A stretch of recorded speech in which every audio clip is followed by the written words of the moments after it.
أعوذ بالله من الشيطان الرجيم بسم الله الرحمن الرحيم سبحان الذي أسرى بعبده ليلا من المسجد الحرام إلى المسجد الأقصى الذي باركنا حوله لنريه من آياتنا إنه هو السميع البصير صدق الله العظيم.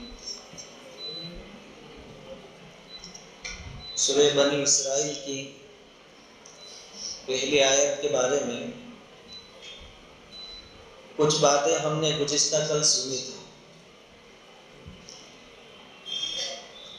معراج کے کچھ دلائل بیان کیے گئے تھے. آج انشاءاللہ تعالی معراج کا سفر کیسے شروع ہوا، سفر معراج میں کیا کیا چیزیں نبی کریم صلی اللہ علیہ وسلم نے دیکھی، اس کے بارے میں بات کریں گے. سب سے پہلی بات یہ کہ معراج کا سفر حضرت ام ہانی رضی اللہ تعالیٰ عنہ کے گھر سے شروع ہوا، کیونکہ اس رات کو نبی کریم صلی اللہ علیہ وسلم حضرت ام ہانی رضی اللہ تعالیٰ عنہ کے گھر پر سوئے ہوئے تھے. حضرت جبرائیل علیہ السلام وہاں آئے ہیں. اب پہلی چیز یہ ہے کہ حضرت جبرائیل علیہ السلام حضرت ام ہانی کے گھر کے دروازے سے نہیں آئے، بلکہ چھت پر سے اترے ہیں، چھت کو پار کر اترے ہیں. اس میں اس بات کی طرف اشارہ ہے، نبی کریم صلی اللہ علیہ وسلم کو یہ بات بتلانا مقصود ہے کہ آج اب جتنی بھی چیزیں وجود میں آئے گی تمام خلاف عادت ہوگی. اب کے بعد جو سفر ہوگا وہ روٹین کے مطابق نہیں ہوگا، بلکہ خلاف عادت ہوگا. ام ہانی رضی اللہ تعالیٰ عنہ کے گھر سے حضور صلی اللہ علیہ وسلم کو لے کر حضرت جبرائیل علیہ السلام حتیم کعبہ میں پہنچے. سفر کی ابتدا حتیم سے ہوئی. کعبہ کے دو حصے ہیں، ایک حصے میں چہار دیواری ہے اور ایک طرف ایک دیوار ہے، 4.5 یا 5 فٹ کی ایک دیوار ہے. اور وہ علاقہ جو ہے حتیم کا وہ کھلا ہوا ہے، وہاں آسانی سے آدمی اندر داخل بھی ہو سکتا ہے اور وہاں سے باہر بھی نکل سکتا ہے. معراج کے سفر کی ابتدا اور شروعات اس حصے سے ہوئی. اب اس میں بھی اللہ رب العزت کی حکمت ہے کہ وہ چہار دیواری جس کو ہم کعبہ کہتے ہیں، جس کے چاروں طرف دیوار ہے، بند ہے، اس کے اندر سے سفر کی شروعات نہیں کرائی گئی، بلکہ کعبہ کا جو حصہ باہر کی جانب ہے، کھلا ہوا ہے، وہاں سے سفر کی شروعات کروائی گئی. اس میں علماء کرام نے حکمت یہ لکھی ہے کہ اگر کعبہ کے اندر سے سفر کی شروعات ہوتی، پھر بعد میں کوئی امتی یہ چاہتا کہ ذرا میں دیکھوں کہ میرے محبوب صلی اللہ علیہ وسلم نے معراج کے سفر کی شروعات کہاں سے کی تھی. اب چونکہ کعبہ تو بند ہے اور اس کعبہ کے اندر ہر کوئی آدمی داخل نہیں ہو سکتا ہے، بلکہ وہاں کے جو بادشاہ ہوتے ہیں، امیر ہوتے ہیں، وہی داخل ہو سکتے ہیں، لہذا پوری امت اس جگہ کے دیکھنے سے محروم ہو جاتی. اس لیے اللہ رب العزت نے وہاں سے سفر کو شروع نہیں کروایا، بلکہ حتیم کے حصے سے شروع کروایا.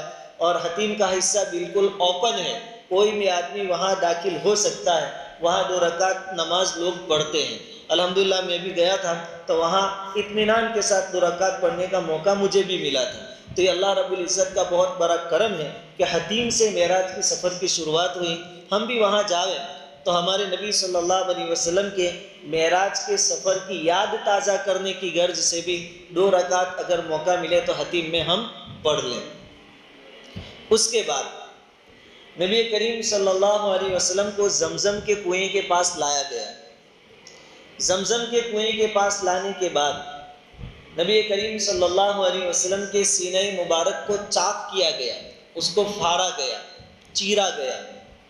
اس میں سے آپ کے قلب اطہر کو یعنی نورانی دل کو نکالا گیا اور آپ صلی اللہ علیہ وسلم کے نورانی دل کو زمزم کے پانی سے دھویا گیا. جبرائیل امین علیہ السلام جنت سے جو آئے تھے حضور کو لے جانے کے واسطے، تو اپنے ساتھ سونے کا ایک تشت، ایک تھالی بھی لائے تھے، ایک پلیٹ بھی لائے تھے سونے کی۔ اس کے اندر کیا تھا؟ ایمان بڑا ہوا تھا اور حکمت بری ہوئی تھی۔ وہ ایمان اور حکمت نبی کریم صلی اللہ علیہ وسلم کے دل مبارک میں ڈال دی گئی۔ اب یہاں علماء نے ایک سوال قائم کیا ہے کہ جب جبرائیل علیہ السلام جنت سے پلیٹ لے کر آ سکتے ہیں، تشت لے کر آ سکتے ہیں، تھالی لے کر آ سکتے ہیں، تو پھر آب کوثر بھی تو لا سکتے تھے، جنت کا پانی بھی تو لا سکتے تھے، جس کے ذریعے نبی کریم صلی اللہ علیہ وسلم کے دل مبارک کو دھویا جاتا، قلب اطہر کو دھویا جاتا۔ علماء خود اس کا جواب دیتے ہیں۔ چنانچہ حضرت مولانا اشرف علی تھانوی رحمۃ اللہ علیہ نے بیان فرمایا کہ بعض علماء کا ماننا یہ ہے کہ زمزم کا پانی آب کوثر سے بھی زیادہ افضل ہے۔ زمزم کا پانی جنت کے پانی سے اور آب کوثر کے پانی سے بھی زیادہ افضل ہے۔ اسی لیے نبی کریم صلی اللہ علیہ وسلم کے دل مبارک کو، قلب اطہر کو زمزم کے پانی سے دھویا گیا۔ ایک اور چیز کہ سونے کا پلیٹ لائے تھے جبرائیل امین علیہ السلام۔ اب نبی کریم صلی اللہ علیہ وسلم نے تو اپنے امتیوں کے لیے سونے کو استعمال کرنے سے منع فرمایا ہے، سونا اور ریشم۔ حضور نے فرمایا کہ میری امت کے مردوں کے لیے حرام۔ تو پھر جبرائیل امین علیہ السلام سونے کا پلیٹ کیوں لائے؟ اس کا استعمال کیوں کیا گیا؟ حکیم الامت حضرت مولانا اشرف علی تھانوی رحمۃ اللہ علیہ نے اس کے 2-3 جوابات دیے ہیں۔ پہلا جواب یہ دیا ہے کہ یہ معراج کا واقعہ اور حضور کے سینے کو چاک کرنے کا واقعہ یہ مکۃ المکرمہ میں پیش آیا، یہ تو ہجرت کے پہلے کا واقعہ ہے، اور سونے کا استعمال جو حرام ہوا ہے وہ ہجرت کے بعد ہوا ہے۔ یعنی جس وقت سونے کا استعمال کیا گیا، گولڈ کی تھالی کا استعمال کیا گیا، اس وقت تک اس کو استعمال کرنا حرام نہیں تھا، حلال تھا، اس لیے سونے کی پلیٹ استعمال کی گئی۔ دوسرا جواب یہ دیا ہے کہ سونے کے تشت یعنی سونے کی تھالی کا استعمال حضور صلی اللہ علیہ وسلم نے نہیں کیا ہے، بلکہ فرشتوں نے کیا ہے، اور فرشتے تو دنیاوی احکام کے مکلف ہے نہیں، ان کے لیے تو یہ احکام نہیں ہے۔ دوسرا جواب یہ دیا۔ تیسرا ایک اور جواب یہ دیا گیا ہے کہ معراج کا جو سفر ہے اس کا تعلق آخرت کے ساتھ ہے، اور ہم جانتے ہیں قرآن میں بھی آیا ہے کہ آخرت میں تو ہر جنتی کو سونا اور چاندی استعمال کرنے کی اجازت ہوگی، بلکہ سورہ کہف میں بھی ہے اور دوسری جگہ بھی ہے کہ اللہ تعالیٰ مردوں کو بھی جنت میں سونے کے کنگن پہنائیں گے، سونے کے زیورات پہنائیں گے۔ تو چونکہ یہ آخرت کے متعلق سفر تھا، اس میں سونے کو استعمال کیا گیا، اس لیے اس میں کوئی اشکال کی چیز نہیں ہے۔ خیر، حضور کے سینے مبارک کو چاک کیا گیا، قلب اطہر کو زمزم کے پانی سے دھویا گیا، پھر وہاں سے شروعات ہوئی سفر کی، تو آپ کو براق نامی سواری پر سوار کیا گیا۔ براق یہ ایک جانور تھا جو گدھے سے بڑا تھا اور کھچر سے چھوٹا تھا، ہائٹ میں لمبا سا جانور تھا، غالباً سفید کلر کا تھا۔ نبی کریم صلی اللہ علیہ وسلم اس پر سوار ہوئے۔ حضرت جبرائیل امین علیہ السلام اس جانور کی لگام پکڑے ہوئے تھے، اور ساتھ میں حضرت میکائیل علیہ السلام بھی تھے۔ یہ نبی کریم صلی اللہ علیہ وسلم کا اعجاز تھا کہ سواری کے ایک طرف جبرائیل امین ہے اور دوسری طرف حضرت میکائیل علیہ السلام ہے۔ وہ سواری کتنی تیز رفتار تھی کہ جہاں اس کی نگاہ پڑتی وہاں اس کا پہلا قدم ہوتا، جتنے دور تک اس کو نظر پڑتی وہاں تک اس کا پہلا قدم ہوتا، اتنی تیز رفتار سواری۔ اب کسی کو سوال ہو کہ اتنی تیز رفتار سواری، تو تعجب کی کوئی بات نہیں ہے۔ اس کا جو نام ہے سواری کا، صرف اسی کے بارے میں سوچ لیں تو مسئلہ حل ہو جاتا ہے۔ اس کا نام ہے براق، سواری کا نام براق۔ براق کا لفظ بنا ہے برق سے، اور برق کہتے ہیں بجلی کو، اور ہم جانتے ہیں کہ بجلی سیکنڈوں میں کئی ہزار کلومیٹر کا فاصلہ طے کر لیتی ہے۔ جب نام ہی براق ہے تو پھر اس کی تیز رفتاری کے بارے میں کوئی اشکال ہو سکتا نہیں ہے۔ خیر، اب یہاں سے سفر شروع ہوا۔ سب سے پہلے نبی کریم صلی اللہ علیہ وسلم مکہ سے نکل کر ٹھہرے ہیں یثرب میں۔ یثرب مدینۃ المنورہ کا پرانا نام ہے، نبی کریم صلی اللہ علیہ وسلم نے یہ نام بعد میں بدل دیا تھا۔ جب یثرب پہنچے تو حضرت جبرائیل علیہ السلام نے فرمایا کہ نبی جی آپ سواری سے اتر جائیے اور یہاں 2 رکعت نماز پڑھیے، کیونکہ یہ آپ کی ہجرت کی جگہ ہے، آپ کو بعد میں ہجرت کر کے یہاں آنا ہے۔ چنانچہ نبی کریم صلی اللہ علیہ وسلم مدینہ میں اترے ہیں معراج کے واقعے کے وقت، اور وہاں پر آپ صلی اللہ علیہ وسلم نے 2 رکعت نماز پڑھی۔ پھر وہاں سے سواری آگے بڑھی تو سیدھی ٹھہری ہے مدین میں۔ مدین یہ حضرت شعیب علیہ السلام کا علاقہ ہے، وہاں حضرت شعیب علیہ السلام کو نبی بنا کر بھیجا گیا تھا۔ جبرائیل امین علیہ السلام نے عرض کیا کہ آپ یہاں پر بھی 2 رکعت نماز پڑھ لیں۔ چنانچہ نبی کریم صلی اللہ علیہ وسلم سواری سے نیچے اترے اور آپ نے 2 رکعت نماز وہاں پڑھی ہے۔ یہ دوسرا اسٹاپ تھا۔ اس کے بعد سواری جو آگے چلی تو طور سینا پر اتری ہے۔ سینا میں ایک طور تھا، پہاڑ تھا، وہ طور جس کو کہتے ہیں، یہ وہ پہاڑ ہے جس پر جا کر حضرت موسیٰ علیہ السلام اللہ رب العزت سے ہم کلامی کرتے تھے، بات چیت کرتے تھے۔ اس جگہ پہنچ کر حضرت جبرائیل علیہ السلام نے عرض کیا کہ 2 رکعت نماز یہاں بھی آپ ادا فرما لیں۔ چنانچہ نبی کریم صلی اللہ علیہ وسلم سواری سے نیچے اترے، آپ نے 2 رکعت نماز ادا فرمائی۔ یہ 3 اسٹاپ ہوئے۔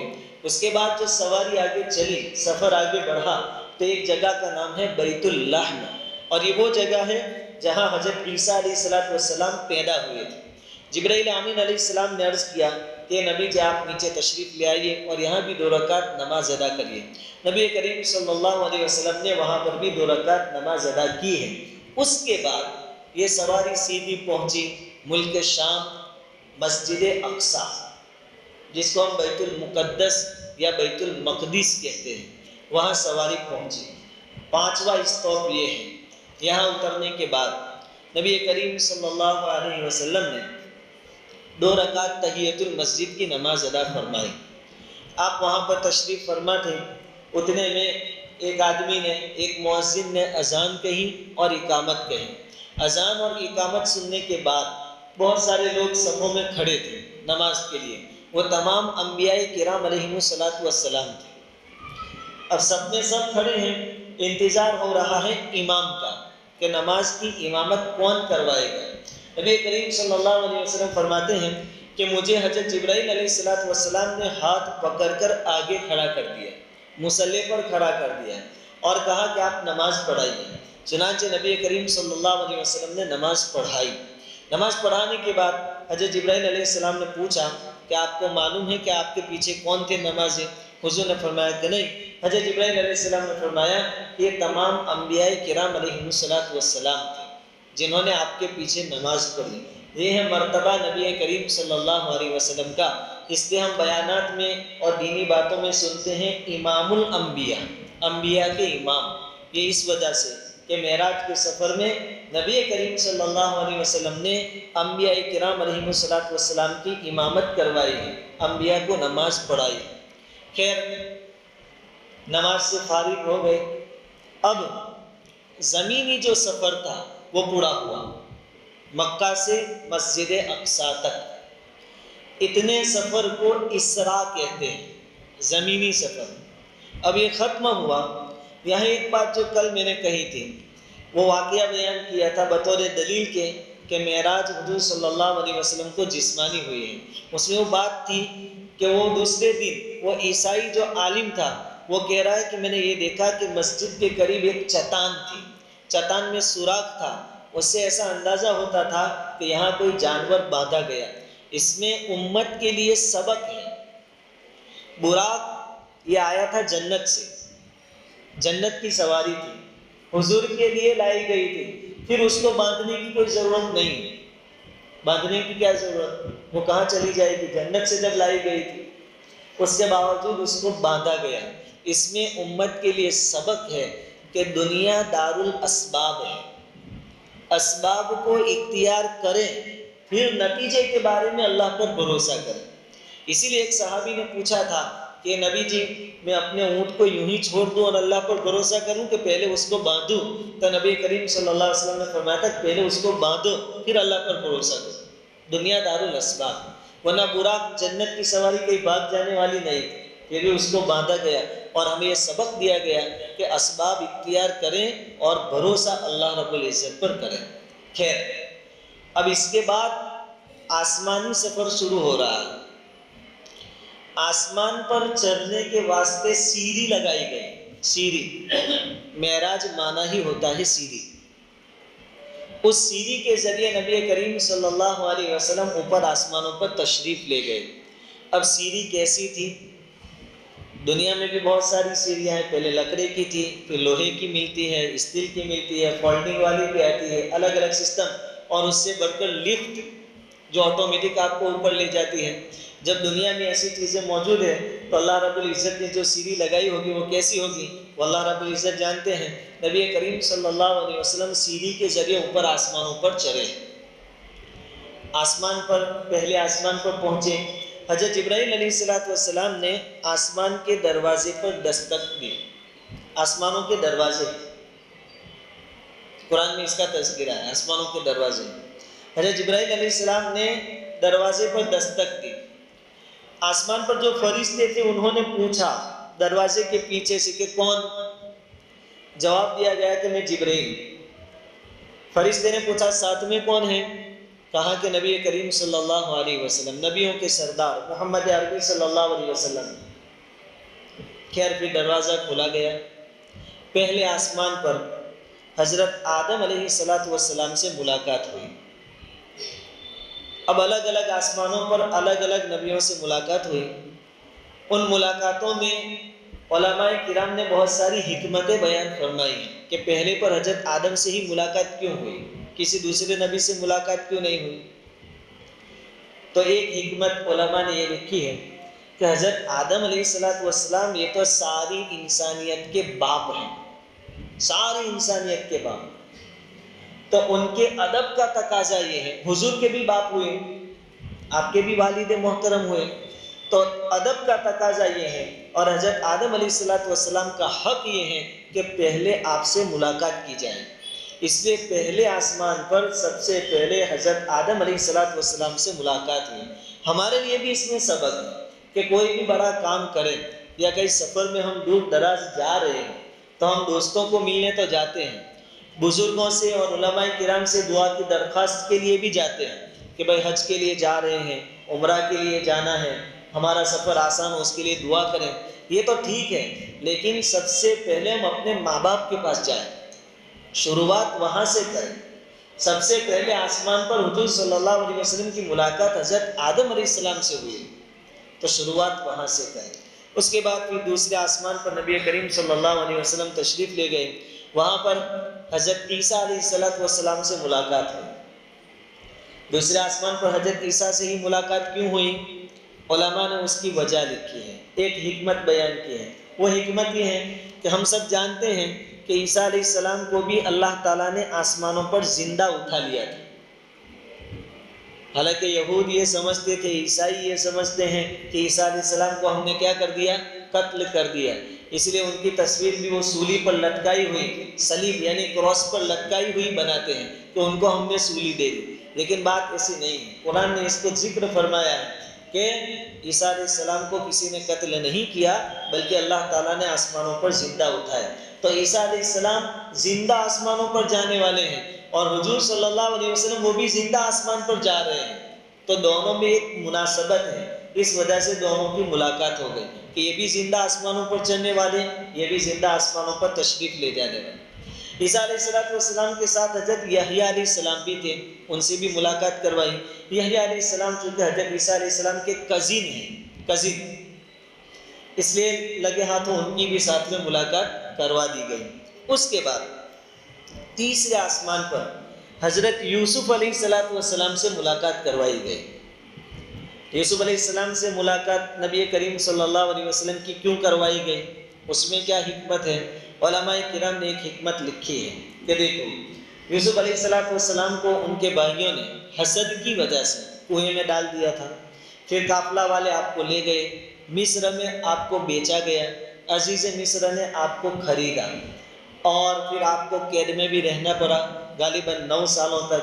پھر ایک وقت آیا کہ اللہ رب العزت نے آپ کو مصر کا بادشاہ بنا دیا، پھر خزانے آپ کے حوالے کر دیے گئے۔ اس کے بعد حضرت یوسف علیہ السلام کے بھائی اناج اور غلہ لینے کے واسطے یوسف علیہ السلام کے پاس پہنچے تھے مصر میں۔ یوسف علیہ السلام نے ان کو پہچان لیا تھا۔ پھر جب ان کا جو سگا بھائی تھا بنیامین، ان کو اپنے پاس روک لیا، ایک ہیلا اور ترتیب بنا کر بھائی واپس اپنے ابا کے پاس حضرت یعقوب علیہ السلام کے پاس آئے۔ ان کا رو رو کر برا حال ہو گیا، پھر واپس اناج اور غلے کی ضرورت پیش آئی، واپس گئے۔ اس وقت یوسف علیہ السلام نے راز کھولا، بھائیوں نے بھی پھر پہچانا کہ انت یوسف، کہ آپ یوسف ہیں۔ یوسف علیہ السلام نے کہا کہ ہاں میں یوسف ہوں، اور یہ بنیامین میرا بھائی ہے، اور تم نے میرے ساتھ ایسا ایسا سلوک کیا تھا۔ اس وقت بھائی بہت شرمندہ ہوئے کہ واقعتاً ہم نے یوسف علیہ السلام کے ساتھ جو کچھ بھی معاملہ کیا تھا وہ بہت غلط کیا تھا، لیکن اس موقع پر یوسف علیہ السلام بدلہ لینا چاہے تو لے سکتے تھے، کیونکہ بادشاہ ہے، مصر کے تخت پر بیٹھے ہوئے ہیں، تمام چیزیں ان کے قبضے میں ہیں۔ لیکن یوسف علیہ السلام نے کیا کہا تھا؟ لا تثریب علیکم اليوم، آج تمہاری کوئی پوچھ پرچھ نہیں ہوگی، میں نے تم کو معاف کر دیا۔ لا تثریب علیکم اليوم۔ یوسف علیہ السلام سے ملاقات کروا کر نبی کریم صلی اللہ علیہ وسلم کو یہ بات سکھلائی جا رہی ہے کہ جیسے یوسف کے بھائیوں نے ان کو ستایا، اس کے باوجود یوسف نے اپنے بھائیوں کو معاف کر دیا، ویسے ہی آپ کو بھی آپ کے رشتہ دار اور آپ کی امت ستائے گی، مکہ والے بھی ستائیں گے، آپ کے رشتہ دار بھی ستائیں گے۔ پھر ایک وقت آیا کہ یوسف مصر کے بادشاہ بنے، ویسے ہی ایک وقت آئے گا کہ آپ بھی امت کے حاکم اور بادشاہ بنو گے، تمام چیزیں مکہ، مدینہ، عرب پورا تمہارے کنٹرول میں آ جائے گا۔ لیکن جیسے یوسف علیہ السلام نے کیا کہا تھا؟ لا تثریب علیکم اليوم، آج تم سے کوئی باز پرس نہیں ہوگی، تمہاری پکڑ دکڑ نہیں ہوگی۔ اے نبی جی، آپ کو ہی ایسا ہی سلوک اپنی امت کے ساتھ کرنا ہے۔ جب آپ کی باری آئے، آپ کے ہاتھ میں تخت و تاج آ جائے، اس وقت آپ اپنے ستانے والوں کو معاف کر دیں گے۔ یہ بتانے کے لیے حضرت یوسف علیہ السلام کے ساتھ تیسرے آسمان پر ملاقات کروائی گئی، اور چنانچہ ایسا ہی ہوا کہ آپ صلی اللہ علیہ وسلم کو تو بے انتہا ستا کر، تکلیفیں پہنچا کر مکہ سے نکالا گیا۔ حضور ہجرت کر کے مدینہ المنورہ پہنچ گئے، اور صرف 8 سالوں میں مدینہ سے واپس مکہ میں فاتحانہ داخل ہوئے، مکہ فتح ہو گیا۔ اور اس دن مشرکین مکہ جنہوں نے حضور کو ستانے میں اور مسلمانوں کو ستانے میں کوئی کسر نہیں چھوڑا تھا، اس دن اپنی گردنیں جھکا کر کھڑے تھے اور اپنے قتل کیے جانے کا انتظار کر رہے تھے کہ آج ہمیں بدلے میں قتل کر دیا جائے گا۔ اس دن نبی کریم صلی اللہ علیہ وسلم نے فرمایا تھا الیوم یوم المرحمہ۔ بعض صحابہ کرام انتقام کے جوش میں آواز دے رہے تھے الیوم یوم الملحمہ، آج کا دن تو قتل کرنے کا دن ہے، بدلے کا دن ہے۔ اس وقت حضور نے فرمایا نہیں، الیوم یوم المرحمہ، آج رحم کرنے کا دن ہے، آج کسی کا خون بہایا جائے گا نہیں۔ چنانچہ جیسا یوسف علیہ السلام نے اپنے بھائیوں کو معاف کر دیا، ویسے ہی نبی کریم صلی اللہ علیہ وسلم نے مشرکین مکہ کو معاف کر دیا۔ اور یہی وجہ تھی کہ مشرکین مکہ نے اپنے ساتھ حضور کا سلوک دیکھا، صحابہ کرام کا سلوک دیکھا، اس کے بعد تو جوک در جوک جماعتیں کی جماعتیں اسلام میں داخل ہو گئی۔ ہندا کے بارے میں ہم جانتے ہیں کہ ہندا ابو سفیان کی بیوی، اس نے کیا کیا تھا؟ غزوہ احد کے موقع پر سید الشہداء حضرت حمزہ رضی اللہ تعالیٰ عنہ کے کلیجے کو نکالا تھا اور اس کو چبایا تھا، اور حضرت حمزہ رضی اللہ تعالیٰ عنہ کی ناش مبارک کے ساتھ مسلح کیا تھا، یعنی کان کاٹ لیے تھے، ناک کاٹ لیا تھا، انگلیاں کاٹ لی تھی۔ حضرت حمزہ رضی اللہ تعالیٰ عنہ حضور کے پیارے چچا، حضور کو بہت محبت تھی، ان کی ناش کے ساتھ ایسی بے حرمتی کی تھی، تو ہندا کے نام بھی وارنٹ تھا کہ ہندا کو قتل کیا جائے۔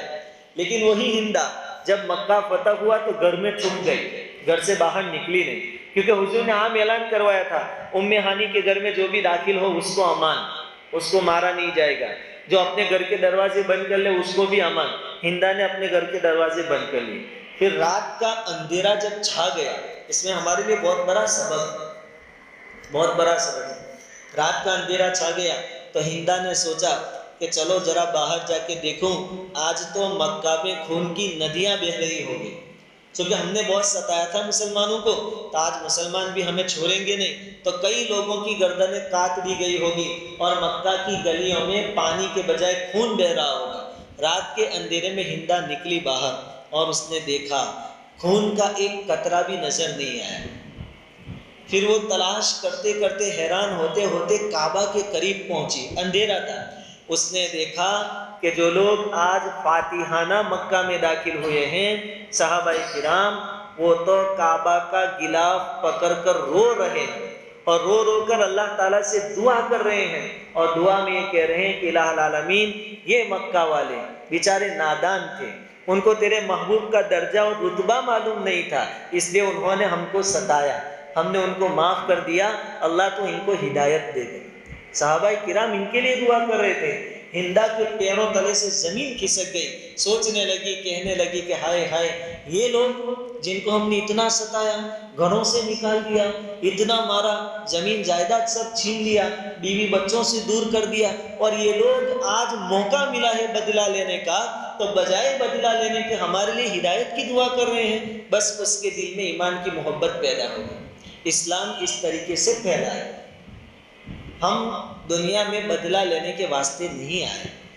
ہاں قانون ہے قصاص، آنکھ کے بدلے آنکھ، کان کے بدلے کان، لیکن وہاں بھی اللہ تعالیٰ نے کیا فرمایا، وَإِن تَعْفُوا، اگر تم معاف کر دو فَهُوَ خَيْرٌ لَكُمْ، تو یہ زیادہ اچھا ہے۔ بدلہ لینا چاہو تو جتنا نقصان ہوا اتنا لے سکتے ہو، لیکن اللہ تعالیٰ فرماتے ہیں کہ معاف کر دو، یہ زیادہ اچھا ہے، اور حضور صلی اللہ علیہ وسلم نے یہ کر کے بتایا۔ خیر، تیسرے آسمان پر حضرت یوسف علیہ السلام کے ساتھ ملاقات کروائی گئی۔ اس میں اشارہ تھا کہ جیسے یوسف نے اپنے بھائیوں کو معاف کر دیا تھا، اے نبی جی آپ بھی اپنی امت کو معاف کر دینا۔ حضور نے اس پر عمل کیا۔ اس کے بعد چوتھے آسمان پر حضرت ادریس علیہ السلام سے ملاقات ہوئی۔ حضرت ادریس علیہ السلام سے ملاقات کرنے میں ایک حکمت علماء کرام نے لکھی ہے کہ ادریس علیہ السلام وہ نبی ہیں جنہوں نے اپنے زمانے میں بادشاہوں کو خطوط لکھے تھے دین کی دعوت دینے کے لیے، ایمان کی دعوت دینے کے لیے، اور چونکہ حضور بھی آگے جا کر یہ عمل کرنے والے تھے، حضور نے بھی بعد میں تمام بادشاہوں کو خط لکھے تھے، جیسا کہ گزشتہ کل ہم نے سنا روم کے بادشاہ ہرقل کو خط لکھا تھا، تو دونوں میں ایک مناسبت تھی کہ ادریس علیہ السلام نے بھی خط لکھے تھے، حضور بھی لکھنے والے تھے، اس مناسبت کی وجہ سے دونوں کی ملاقات کروائی گئی۔ اس کے بعد پانچویں آسمان پر حضرت ہارون علیہ السلام سے ملاقات ہوئی۔ حضرت ہارون علیہ السلام موسیٰ علیہ السلام کے بھائی ہیں۔ ان سے ملاقات میں حکمت کیا ہے؟ کہ آپ کو معلوم ہے کہ اللہ تعالیٰ نے حضرت موسیٰ علیہ السلام سے وعدہ فرمایا تھا کہ آپ کوہ طور پر آ جاؤ اور 30 دن کا روزہ رکھو اور اعتکاف کرو، ہم آپ کو کتاب دیں گے، تورات دیں گے۔ موسیٰ علیہ السلام جب کوہ طور پر جا رہے تھے تو جاتے وقت اپنے بھائی ہارون علیہ السلام کو اپنی قوم کا امیر بنایا کہ میں تو مہینے کے لیے جا رہا ہوں، آپ یہاں رہیں، ان کو دین کی دعوت دیتے رہیں اور شرک اور بت پرستی سے ان کو بچاتے رہیں۔ موسیٰ علیہ السلام تشریف لے گئے۔ ادھر موسیٰ سامری نام کا جو آدمی تھا اس نے ایک گائے کا پتلا بنایا، وہ بھی کہاں سے بنایا؟ لوگوں کے پاس یہ جو فرعونی ہوتے تھے مالدار، ان کی امانتیں تھیں، سونے اور چاندی کے زیورات، اس کو پگھلا کر ایک پتلا بنایا گائے کا، اور اس نے حضرت جبریل علیہ السلام کو گھوڑے پر جاتے ہوئے دیکھ لیا تھا موسیٰ سامری نے، یہ سب اللہ رب العزت کی طرف سے تھا۔ تو اس نے کیا کیا کہ وہ جو سواری تھی، گھوڑے کے جو نشانات تھے قدم رکھے، اس کے نیچے سے مٹی اس نے لے لی تھی اور وہ مٹی اس بچڑے کے اندر ڈالی تھی، جس کی وجہ سے اس بچڑے کے اندر سے ایک آواز آتی تھی، آواز آ رہی تھی، تو موسیٰ سامری نے سب کو بہکایا کہ اصل معبود تمہارا یہ بچڑا، اس کی پوجا کرو۔ ادھر موسیٰ علیہ السلام کوہ طور پر کتاب کے واسطے گئے اور ادھر یہ لوگ اس بچڑے کی پوجا میں مبتلا ہو گئے، شرک میں مبتلا ہو گئے۔ پھر موسیٰ علیہ السلام 40 دنوں کے بعد جب واپس آئے کوہ طور پر سے، تو موسیٰ علیہ السلام کو تو اللہ تعالیٰ نے وہاں ہی بتا دیا تھا کہ موسیٰ تم اتنے جلدی کیوں آ گئے؟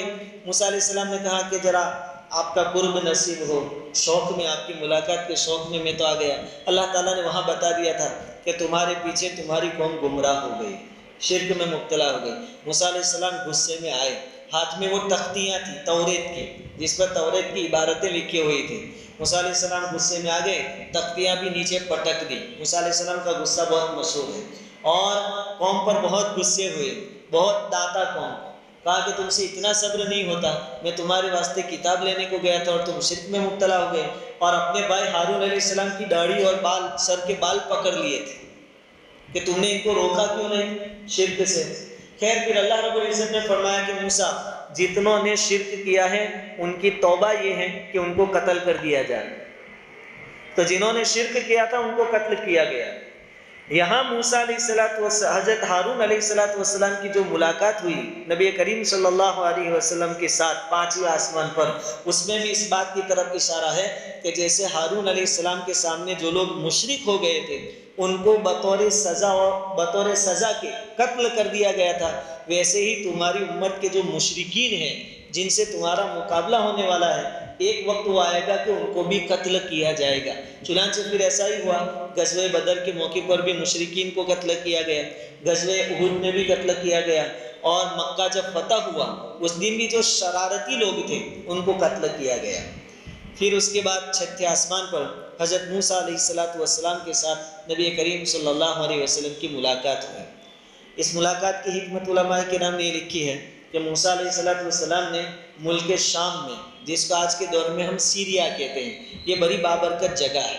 قرآن میں یہ جو آیت ہم نے پڑھی اس میں آیا الذی بارکنا حولہ، مسجد اقصیٰ کے آس پاس کا جو علاقہ ہے اس میں ہم نے برکت دی۔ اس کے بارے میں انشاءاللہ کل سنیں گے، کچھ فضیلتیں، حدیث میں فضیلتیں وارد ہوئی۔